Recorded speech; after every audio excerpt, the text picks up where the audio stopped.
Students, last topic में हमने जो कंप्लीट किया था वो था परक्यूजिट्स। अभी तक हम सैलरी हेड में बेसिक सैलरी किस तरह से कैलकुलेट करनी है, उसके बाद अलाउंसेस और परक्यूजिट्स हम कर चुके हैं। अब हम स्टार्ट लेने जा रहे हैं एक ऐसा टॉपिक जो कि हमारा रिटायरमेंट बेनिफिट है। ओके, लेकिन इसका क्योंकि हमारा ड्यूरिंग जॉब कुछ डिडक्शंस होती हैं, इसलिए हम इसको इस चैप्टर में कर रहे हैं। So we are now going to continue with that is our provident fund. EPF के नाम से भी जानते हैं या पीएफ के नाम से, प्रोविडेंट फंड के नाम से हम इसको जानते हैं। So under this scheme a stipulated sum is deducted from the salary of the employee as contribution towards the fund, and generally the employer also contributes the same amount as contributed by the employee. तो यहाँ पे इस fund में दो तरफ से contribution जाता है. One that is deducted from the salary of the employee and is deposited in this account, and almost similar amount is deposited by the company, by the employer also. और ये fund आपका इकट्ठा होता जाता है और बाद में इस पे आपको मिलता है इंटरेस्ट। सो कैसे वर्क करता है, क्या रूल्स हैं इसके इनकम टैक्स से रिलेटेड, ये हम अब आगे पढ़ेंगे। Employees provident fund, so in this, interest is earned on such investment which gets credited to the employees provident fund scheme account. Such interest, अब जो interest हमें मिला उसमें दो तरह का interest होता है। Such interest includes both the interest earned on employers and employees contribution, क्योंकि दो लोगों के contribution गए हैं, एक employer का और एक employee की salary में से। ओके, तो दोनों का आपको इकट्ठा एक इंटरेस्ट मिलता है। सो इंटरेस्ट इसका मतलब दो तरह के कॉन्ट्रीब्यूशंस पे अलग अलग है। उसके बाद the accumulated amount of the scheme is paid to the employee, तो ये सारा का सारा पैसा जो आपका एक्यूमुलेट हो रहा है ड्यूरिंग योर जॉब, वो सब आपको पैसा कब मिलता है? This you receive that is at the time of retirement. Okay, this is given to you और to your family if the person dies. Okay, अब ये सारा जो मैंने अभी बोला इसको मैं एक डायग्राम के तौर पे यहाँ पे समझा रही हूँ। In the centre it is provident fund. अब ये प्रोविडेंट फंड में अगर आप ध्यान से देखेंगे, दिस इज दो एरोज अंदर की तरफ आ रहे हैं। उस प्रोविडेंट फंड में दो एरोज आ रहे हैं। लेफ्ट साइड पे जो एरो अंदर आ रहा है उस पे लिखा हुआ है एम्प्लॉयर्स कॉन्ट्रीब्यूशन, और मैंने कहा ये ऑलमोस्ट सिमिलर होता है जितना एम्प्लॉय कंट्रीब्यूट करता है। और राइट साइड पे एक एरो और आ रहा है अंदर की तरफ, और वो है एम्प्लॉयज कंट्रीब्यूशन, यानी एम्प्लॉय की सैलरी में से एम्प्लॉयर कुछ परसेंटेज ऑफ कंट्रीब्यूशन डिडक्ट करता है और प्रोविडेंट फंड में डिपॉजिट करता है। उसके बाद इसी प्रोविडेंट फंड के बाहर निकलते हुए दो एरोज हैं नीचे, अगर आप देखेंगे, so that is two arrows going down. Okay, so वो बाहर निकलते हुए जो आपके एरोज हैं उसमें लेफ्ट साइड वाले एरो पे क्या लिखा है? Interest on employers contribution. तो एक इंटरेस्ट आपका किस पे बनेगा? जो एम्प्लॉयर का कॉन्ट्रीब्यूशन आपने डिपॉजिट करा था उस पे। और राइट साइड पे जो आपका एरो बाहर आ रहा है that is interest on employees contribution. So आपके, अगर हम इसको सिर्फ इंटरनल आपके डायग्राम को देखें तो प्रोविडेंट फंड में दो कंट्रीब्यूशन आ रहे हैं और दो इंटरेस्ट इसमें से बाहर आ रहे हैं। Okay, so that means we get the interest on both the contribution. अब हम बात करेंगे इन सबकी टैक्सेबिलिटी की, यानी ये जो चार एरोज हैं ये क्या रोल प्ले करते हैं हमारे इनकम टैक्स में। सबसे पहले हम टॉप लेवल पे, जो टॉप पे आपका टॉप लेफ्ट पे हम बात करेंगे एम्प्लॉयर्स कॉन्ट्रीब्यूशन की। एम्प्लॉयर का जो कंट्रीब्यूशन है वो कुछ एक प्रोविडेंट फंड के केस में टैक्सेबल होता है। सो ये आपका टैक्सेबल है बिकॉज ये आपके एम्प्लॉय की एक्स्ट्रा अर्निंग है, एक्स्ट्रा इनकम है। सो दिस स्टैंड्स टैक्सेबल, लेकिन कहाँ पे? इसी सैलरी हेड में, क्योंकि ये कंट्रीब्यूशन किसने दिया? एम्प्लॉयर ने एम्प्लॉय को। उसके बाद हम राइट साइड पे जो एरो है उसकी बात करेंगे, एम्प्लॉयज कॉन्ट्रीब्यूशन। ये क्या है? एम्प्लॉय का अपना कॉन्ट्रीब्यूशन अपने लिए एक इन्वेस्टमेंट है। सो जैसे आप सेविंग अकाउंट में डिपॉजिट कर रहे हैं, कोई फिक्स डिपॉजिट में डिपॉजिट कर रहे हैं, द सिमिलर वे आप अपना पैसा कहाँ जमा कर रहे हैं? प्रोविडेंट फंड में।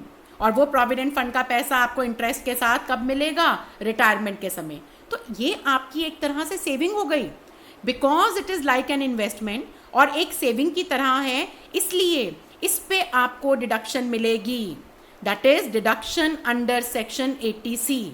और ये डिडक्शन क्या होती है ये हम नेक्स्ट सेमेस्टर में सबसे पहले चैप्टर में करेंगे। सो इसका मतलब ये टैक्सेबल नहीं होगी क्योंकि ये तो हमारा खर्चा है, हमारी इन्वेस्टमेंट है। Okay, so this is eligible for deduction under section 80C। अब जो दो एरोज आपके इंटरेस्ट के बाहर आ रहे हैं वो भी तो हमारी इनकम है, डेफिनेटली ये टैक्सेबल होंगे, दोनों टैक्सेबल होंगे, लेकिन कहाँ पे होंगे? सबसे पहले हम बात करेंगे जो लेफ्ट साइड पे इंटरेस्ट है, इंटरेस्ट ऑन एम्प्लॉयर्स कॉन्ट्रीब्यूशन। तो एम्प्लॉयर के कॉन्ट्रीब्यूशन पे जो इंटरेस्ट आपको मिला वो आपका टैक्सेबल तो होगा, कहाँ पे होगा? सो ये आपका टैक्सेबल होगा that is in the salary head, क्योंकि ये एम्प्लॉयर की वजह से आपको एक्स्ट्रा इनकम हो रही है। So this will be taxable in the same head that is salary head. Okay, लेकिन ये जो राइट साइड पे आपकी इन्वेस्टमेंट पे इंटरेस्ट है, एम्प्लॉई के कॉन्ट्रीब्यूशन जिसको हमने इन्वेस्टमेंट माना, आपका उस पे जो इंटरेस्ट है इसका आपके सैलरी हेड से कोई लेना देना नहीं है, ये आपकी सेविंग पे आपको इंटरेस्ट मिल रहा है, ये टैक्सेबल तो होगा, लेकिन कहाँ पे होगा? It will be taxable in the income from other sources. So this is how the provident fund works. अब हम बात करेंगे कितनी तरह के प्रोविडेंट फंड हैं जो आपके सैलरी हेड से रिलेटेड हैं। The first is statutory provident fund. ये आपका सेटअप होता है for the government employees and setup under the provision of provident fund act 1925। So this is only for the that is government employees. उसके बाद हमारे private employees के लिए दो तरह के फंड्स हैं, one is recognised provident fund and the other is unrecognised provident fund. Recognised provident fund is जिस पे आपका employees provident fund and miscellaneous provision act 1952 apply होता है। ओके, और अनरिकॉग्नाइज्ड प्रोविडेंट फंड नाम से ही पता चल रहा है ये अभी रिकॉग्नाइज नहीं हुआ, there are some formalities left, जिसकी वजह से कमिश्नर ऑफ इनकम टैक्स ने इसको रिकॉग्नाइज नहीं किया। तो सेकंड और थर्ड दोनों प्रोविडेंट फंड्स आपके प्राइवेट एम्प्लॉयज के लिए हैं, फर्स्ट वाला आपका गवर्नमेंट एम्प्लॉयज के लिए है। अब इसकी वर्किंग कैसे होती है ये हम एक चार्ट के थ्रू इसको समझेंगे। Statutory provident fund, recognised provident fund और अनरिकॉग्नाइज्ड प्रोविडेंट फंड में तीनों में डिफरेंस क्या है? सबसे पहले इनके फॉर्मेशन पे, statutory provident fund it is applicable for the government employees. Okay, so ये आपका डिफरेंट एक्ट के अंडर आता है।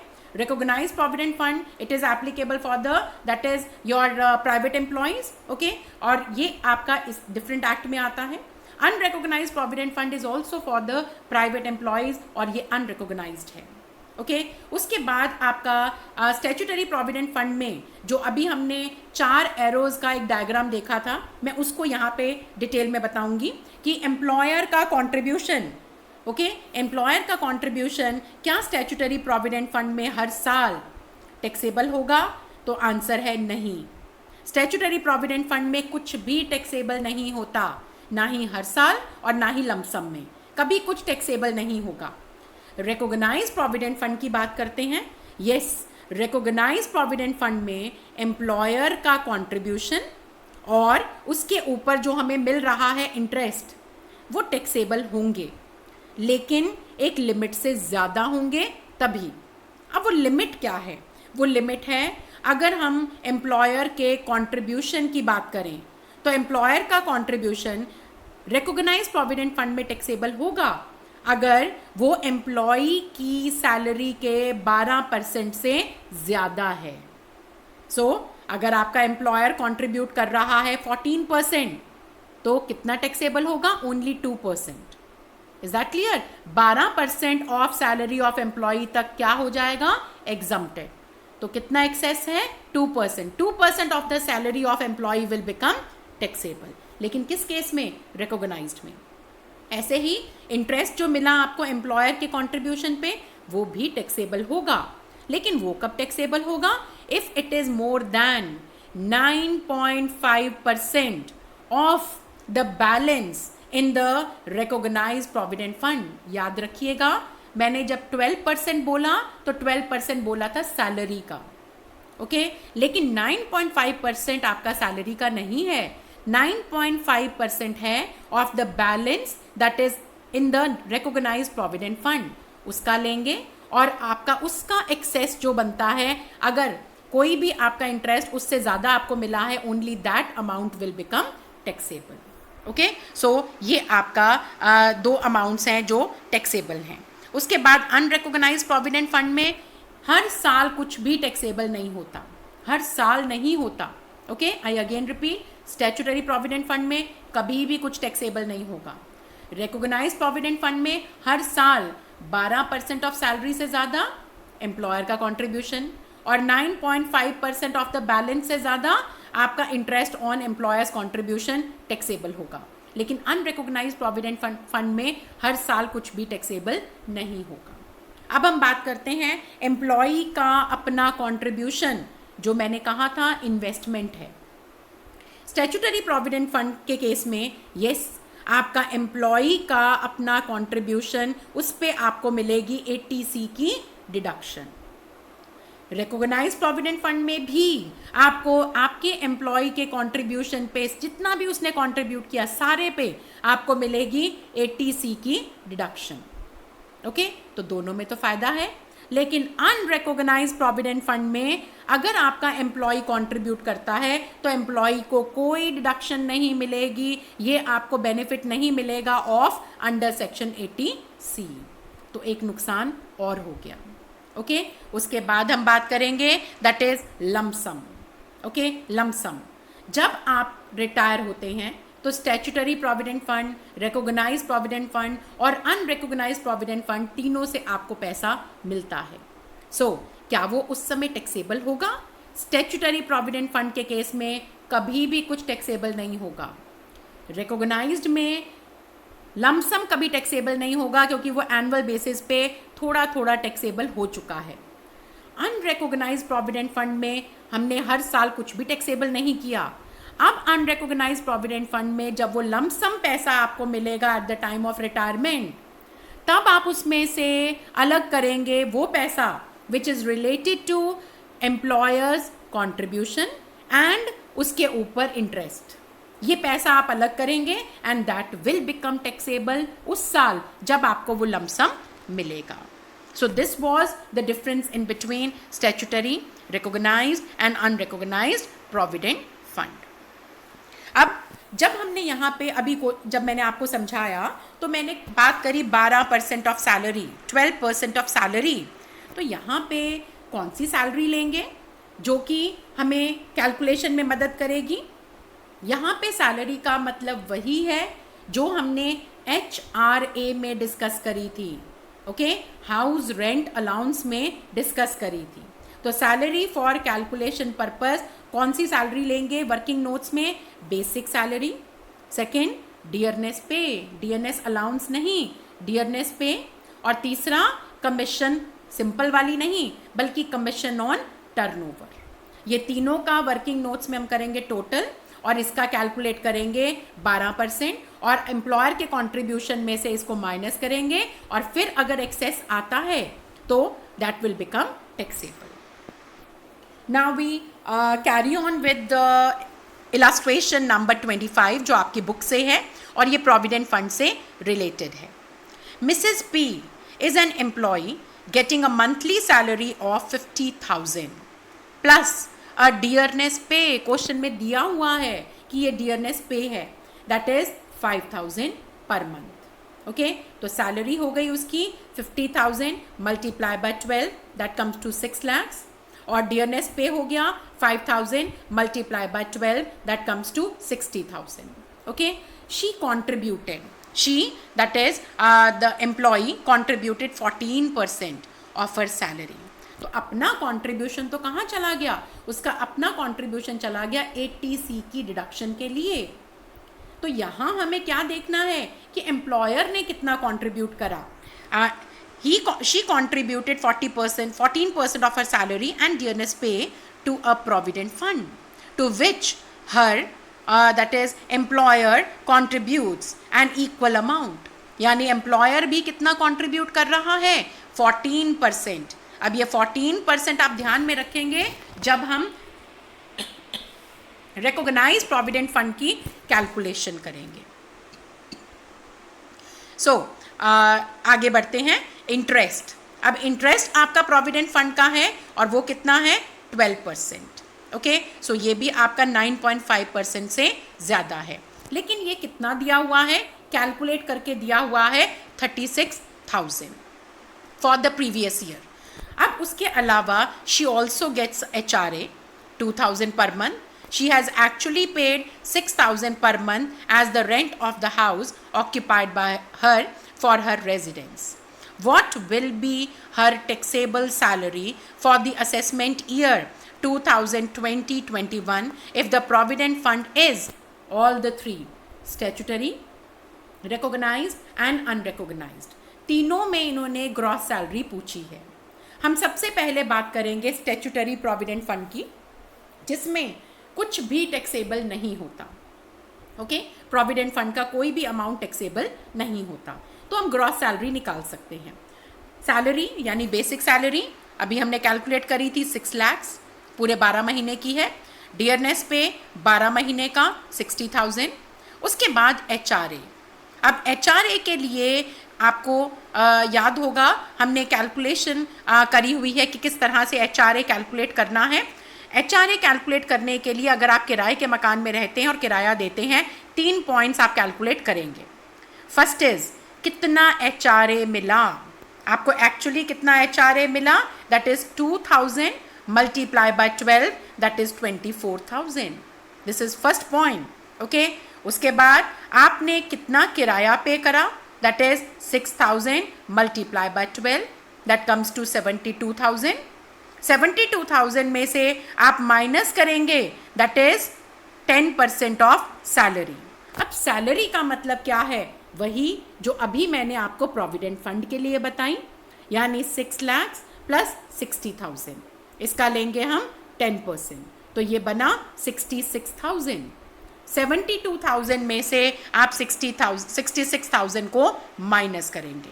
एंड थर्ड पॉइंट जो आपका होगा, दैट विल बी, क्योंकि यहाँ पे मेट्रोपॉलिटन सिटी का नाम नहीं दिया हुआ, इसका मतलब ये पर्सन आपका मेट्रोपॉलिटन सिटी में नहीं रह रहा, तो परसेंटेज कितनी होगी, 40% ऑफ, अगेन 66,000. ओके, सो आपका ये जो पॉइंट्स हैं ये सारे आपके नीचे वर्किंग नोट्स में थोड़े दिए हुए हैं.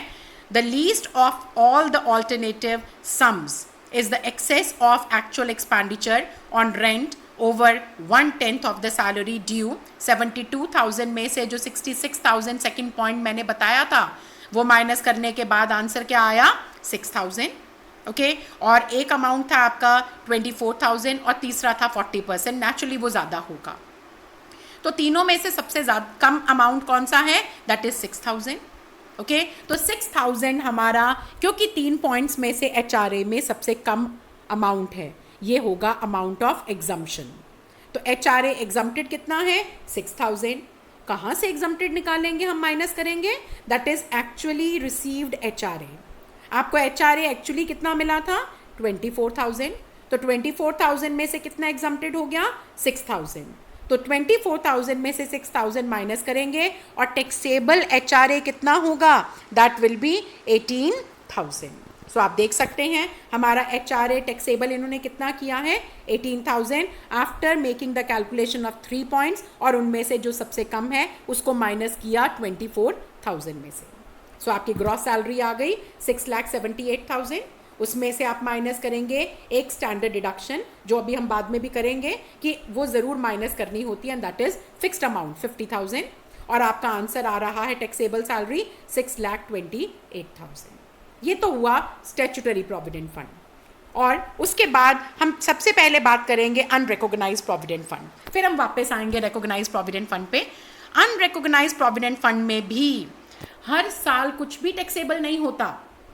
हर साल कुछ भी जब टैक्सेबल नहीं होगा तो इसका मतलब स्टैट्यूटरी प्रोविडेंट फंड, और अनरिकॉग्नाइज्ड प्रोविडेंट फंड में जो सैलरी आएगी उसका तरीका बिल्कुल सेम होगा और आंसर भी सेम होगा। आप चेक कर सकते हैं 6 lakh plus 60,000 plus HRA 18,000 minus किया 50,000 का स्टैंडर्ड डिडक्शन और आंसर आपका बिल्कुल सेम है 6,28,000, क्योंकि अनरिकॉग्नाइज्ड प्रोविडेंट फंड में टैक्सेबिलिटी अराइज होती है जब लमसम आपको मिलेगा। So now we come back to recognised provident fund. Yes, recognised provident fund में बाकी सब चीज़ें तो सेम है, सैलरी सेम है, डियरनेस पे सेम है, HRA सेम है। अब बात करते हैं एम्प्लॉयर का कंट्रीब्यूशन और इंटरेस्ट, ये दोनों चीज़ें क्या ये टैक्सेबल होंगी? तो इसको कैलकुलेट करने में कैसे किया हमने, इसके लिए हम जाएंगे इस कैलकुलेशन पे। ये इलस्ट्रेशन 25 की ये 2 पॉइंट्स की कैलकुलेशन है। आपको कहा गया है कि एम्प्लॉयर कितना कंट्रीब्यूट कर रहा है, 14%, और हमारी एग्जम्प्टेड लिमिट कितनी है, 12%। इसका मतलब टैक्सेबल एम्प्लॉयर का कंट्रीब्यूशन कितना होगा, 2%। और किसका होगा, बेसिक सैलरी और किसका, डियरनेस पे का, क्योंकि कमीशन ऑन टर्नओवर तो दिया ही नहीं हुआ। तो 6,60,000 का 2% एंड इट कम्स टू 13,200। आप चेक कर सकते हैं हमारे यहाँ आंसर में टैक्सेबल अमाउंट कितना आया, 13,200। अब बात करेंगे इंटरेस्ट की। इंटरेस्ट कितना मिला आपको, 12%। कहाँ तक एग्जम्प्टेड है, 9.5%। तो 12 में से 9.5% माइनस करेंगे, कितना एक्सेस है, 2.5%, और ये टैक्सेबल होगा। लेकिन टैक्सेबल अमाउंट निकालने के लिए यहाँ पे सैलरी का प्रयोग नहीं करना, यहाँ पे सैलरी यूज़ नहीं करनी।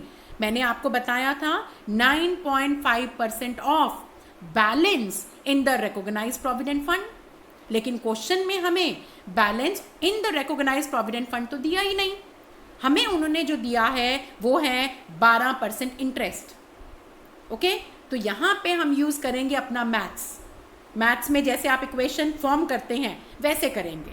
कैसे करेंगे कि अगर 12% इंटरेस्ट क्वेश्चन में जो दिया हुआ है वो है 36,000, तो 1% कितना होगा, 36,000 डिवाइडेड बाय 12%, और हमें कैलकुलेट कितना करना है, 2.5%, तो उससे आप इसको मल्टीप्लाई करेंगे। So the formula is 36,000 divided by 12% and multiply by 2.5%, और जब आप आंसर कैलकुलेट करेंगे it will be 7,500 and this will be the taxable amount of interest in case of recognised provident fund. Yes, now you get the gross salary 6,98,700 minus करेंगे standard deduction 50,000 और आपका answer आ रहा है 6,48,700। This is how we make the calculation of the provident funds. Now we come to the relief. The relief under section 89 this applies जब आपको कोई arrear मिल रहा है, कोई एडिशनल सैलरी मिल रही है, तो उस एरियर एडवांस को आप बाकी जो आपके ईयर्स हैं उन पे स्प्रेड करते हैं। सो बेसिकली आपको रिलीफ मिल जाता है करंट ईयर में, एक हायर टैक्सेशन से आप थोड़ा बच जाते हैं। नाउ अब हम बात करेंगे डिडक्शंस की। सैलरी में आपकी 3 तरह की डिडक्शंस आपको मिलती हैं। सबसे पहली डिडक्शन है under section 16 sub section 1A and that is compulsorily given and that is flat rate पे 50,000। सो दैट इज 50,000 और the less that is gross salary which ever is less, लेकिन 50,000 से ज़्यादा आपको ये डिडक्शन नहीं मिलती। सेकेंड डिडक्शन है आपकी अंडर सेक्शन 16 सब सेक्शन 2। ये क्या है, this is known as of the entertainment allowance. Yes, entertainment allowance की, बट ये डिडक्शन मिलती है सिर्फ सरकारी कर्मचारी को, गवर्नमेंट एम्प्लॉय को। और ये गवर्नमेंट एम्प्लॉय को कैसे मिलती है, दैट ये हमें देखना है। यहाँ पे आप कैलकुलेट करते हैं 3 points, 1 given and that is 5,000, ये दिया हुआ है। सेकेंड है 20% या आपकी बुक में भी दिया होगा 1/5 of the basic salary. Please, मैंने ऊपर हेडिंग में भी लिखा है ओनली बेसिक सैलरी। इस 1/5 कि जब कैलकुलेशन के लिए या 20% की कैलकुलेशन के लिए जब हम सैलरी लेंगे उसमें हम कुछ भी ऐड नहीं करेंगे, वो सिर्फ बेसिक सैलरी का लेंगे. And the last is actual amount of entertainment allowance received. तीनों में से वही which ever is less will be the amount of deduction of entertainment allowance. लेकिन किसके लिए? सिर्फ सरकारी कर्मचारी के लिए. प्राइवेट एम्प्लॉयज़ के लिए ये डिडक्शन अवेलेबल नहीं है. सो ये अब आपका एक क्वेश्चन हम देख सकते हैं जो आपको मदद करेगा समझने के लिए. इलस्ट्रेशन 17 ये आपके एंटरटेनमेंट अलाउंस पे बेस्ड है. Mister R.S. Tiwari is a government employee. During the year 2019-20, he got that is 60,000 per month as salary, and that is उसके अलावा 4,000 per month as DA. car allowance मिला 500 per month, and rent free house उसको मिला that is 1,000 per month पे. He was also given an entertainment allowance of rupees 400 per month. Entertainment allowance जब भी question में दिया हो बच्चे तो आप एक बार उसको अलाउंसेस में एक बार पूरी तरह से टैक्सेबल ऐड कर दोगे और बाद में इसको डिडक्शन के तौर पे माइनस करोगे अगर वो गवर्नमेंट एम्प्लॉई है. अगर प्राइवेट एम्प्लॉई है तो ये फुली टैक्सेबल रहेगा, डिडक्शन नहीं मिलेगी. ओके अब ये जो आपको एंटरटेनमेंट अलाउंस मिला है this you are receiving since 1 January 2015 और अभी भी मिल रहा है, सेम अमाउंट मिल रहा है. Okay, when he was promoted and that he did not spend any amount out of this for official purpose. That doesn't matter. इससे हमारा कोई लेना देना नहीं है. Okay, अब इन्होंने पूछा है calculate the amount that is deductible under section 16 subsection 2 यानी डिडक्शन पूछी है. सबसे पहले तो क्या डिडक्शन मिलेगी? Yes, because the person is a government employee. और अब हम कैलकुलेट करेंगे 3 points. First 1/5 of basic salary. Basic salary कितनी है? 60,000 मल्टीप्लाई बाय 12 और कितना बना? 7,20,000. इसका 1/5 कितना बना? 1,44,000. सेकेंड पॉइंट गिवन है, वो डिसाइडेड है 5,000. थर्ड पॉइंट है आपको कितना एंटरटेनमेंट अलाउंस मिला पूरे साल में, तो 400 मल्टीप्लाई बाय 12 कितना बना? 4,800. तीनों में से सबसे कम अमाउंट कितना है? 4,800 and this will be deducted from your gross salary as deduction. उसके बाद लास्ट डिडक्शन जो हमें मिलती है वो है अंडर सेक्शन 16 सब सेक्शन 3. सो ये किस चीज़ की है? एम्प्लॉयमेंट टैक्स या प्रोफेशनल टैक्स. अगर आपको क्वेश्चन में दिया हुआ है कि एक एम्प्लॉय ने एम्प्लॉयमेंट या प्रोफेशनल टैक्स पे करा है तो जितना भी उसने पे करा सारा का सारा आप ग्रॉस सैलरी में से माइनस कर देंगे. So this was all